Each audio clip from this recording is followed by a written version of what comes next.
নমস্কার বন্ধুরা, সুমন সমাপ্তি ইউটিউব চ্যানেলে তোমাদের সবাইকে ওয়েলকাম জানাই।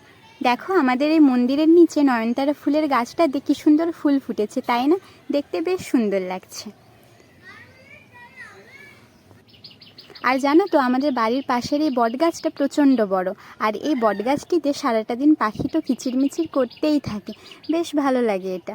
আর এই যে বাবা বাজার থেকে এতগুলো সবজি নিয়ে এসছে, এবারে এই সমস্ত কিছুকে আমি গুছিয়ে নেব। আর এই দেখো, মাছও নিয়ে এসেছে। তো এখানে অনেকটাই মাছ আছে।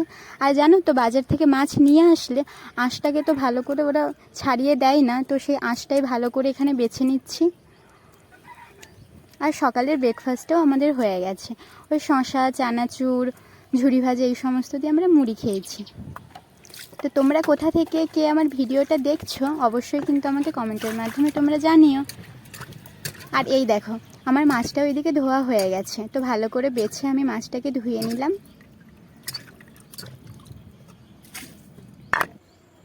আর এরপরে এই মাছটার মধ্যে পরিমাণ মতো নুন হলুদ দিয়ে আমি মাছটাকে মেখে নেব।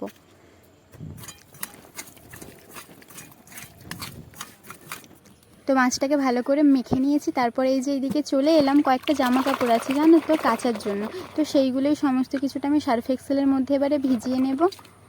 আর বন্ধুরা, তোমাদের কাছ থেকে কিন্তু আমি সরি চেয়ে নিচ্ছি, কেন বলো তো?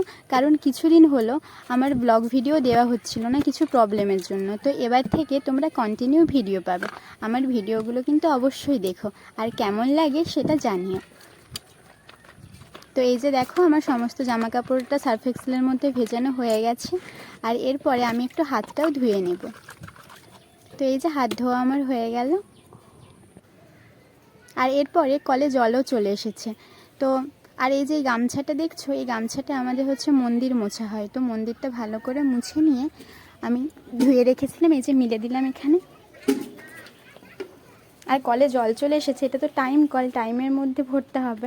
তো তারপরে আমার স্নানও হয়ে গেছে। আর এই যে স্নান টান করে চলে এলাম ছাদে জামা কাপড়গুলোকে মিলে দিতে।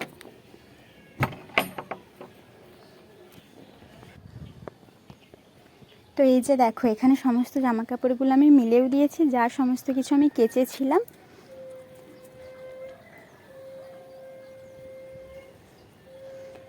আর তোমরা কিন্তু আমার অবশ্যই সমস্ত ভিডিওগুলো দেখো, আর কেমন লাগে অবশ্যই কমেন্টের মাধ্যমে আমাকে জানিও। আর হাজব্যান্ডকেও তো স্নানটা করানো হয়ে গেছে। তো এই যে এরপরে নিচে চলে যাব, নিচে গিয়ে বাকি সমস্ত যা কাজবাজ আছে করে নেব।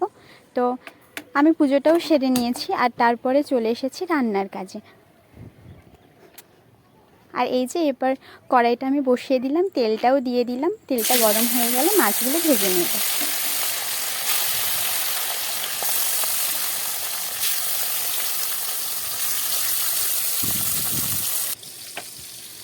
তো ওইদিকে আমার মাছ ভাজাটাও হচ্ছে, আর আরেকদিকে আমি আরেকটা কড়াই বসিয়ে দিয়েছি ডাল করার জন্য।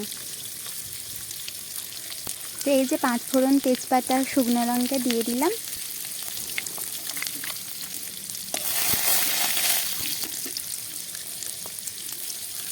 এর মধ্যে কিছুটা পেঁয়াজও দিয়ে দিলাম।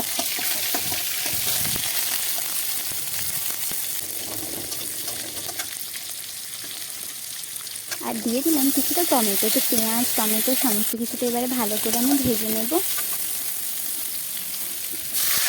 আর সেদ্ধ করে ডালটাও এর মধ্যে দিয়ে দিলাম। আর পরিমাণ মতো নুন, হলুদ সমস্ত কিছুটা দিয়ে দিলাম। এরপরে ডালটা ফুটতে থাকবে। আর ওদিকে তো মাছ ভাজা হচ্ছেই, তো মাছটাকে ভালো করে আমি উল্টে পাল্টে এবারে ভেজে নেব। এই দেখো, মাছ ভাজাও কমপ্লিট। আর এই দিকে মাছের জন্য মশলাটাও আমি রেডি করে নিয়েছি। তো মাছ ভাজার ওই তেলের মধ্যেই আমি পেঁয়াজটাও দিয়ে দিয়েছি, মাছের তরকারিটা করে নেব। আর তার মধ্যে দিয়ে দিলাম একটু পরিমাণ মতো টমেটো। আর ওই দিকে দেখো, ডালটাও আমার ফুটে গেছে। তো এই যে ডাল কমপ্লিট। তো ডাল, মাছের তরকারিটা আমার রেডি হয়ে গেছে। আর এরপরে আমি বাকি সমস্ত তরকারিটাও করে নিচ্ছি। তো বন্ধুরা, দেখা হচ্ছে তোমাদের সাথে নেক্সট ভিডিওতে। তোমরা সবাই ভালো থেকো, বাই।